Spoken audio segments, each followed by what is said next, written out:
पहिल्यांदाच असं काहीतरी घरी बनवण्याचा प्रयत्न केला आणि ते बिघडूनच बसलं. टेन्शन तर येणारच ना, पण त्या अगोदर फरशी वगैरे सविताताईंनी क्लीन केली होती. शांभवीची शंभो झाली, माझी झाल्यानंतर देवपूजा करून घेतली. आज नाश्त्यासाठी काहीतरी वेगळं बनवूया आणि त्यासाठीच मी मेदू वडे बनवायला घेतले, पण ते तितके जास्त छान झाले नाहीत. ओल्या नारळाची चटणी छान झाली, परंतु वडे काहीसे असे झालेले, थोडेसे क्रॅक गेले त्याला.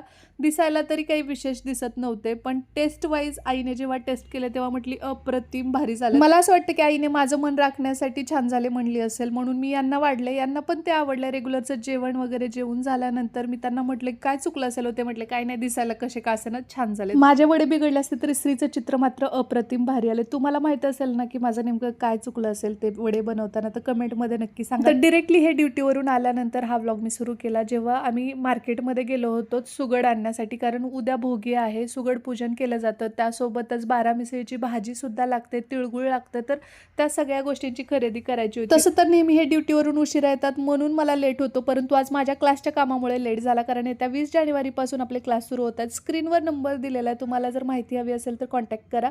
खूप सुंदर असे सुगड आलेले आहेत. तुमच्या इथे सुगडाला काय म्हणतात ते कमेंट बॉक्समध्ये नक्की सांगा. बघा ना, गावाकडे पेरू, बोरं, उंब्या, ऊस हे सगळं शेतात मिळतं, परंतु इथे आता काही सण साजरे करायचे म्हटल्यास गोष्टी घ्याव्याच लागतात. त्यानंतर मग फुलं पण घेतली आणि त्यानंतर घरी यायला निघालो.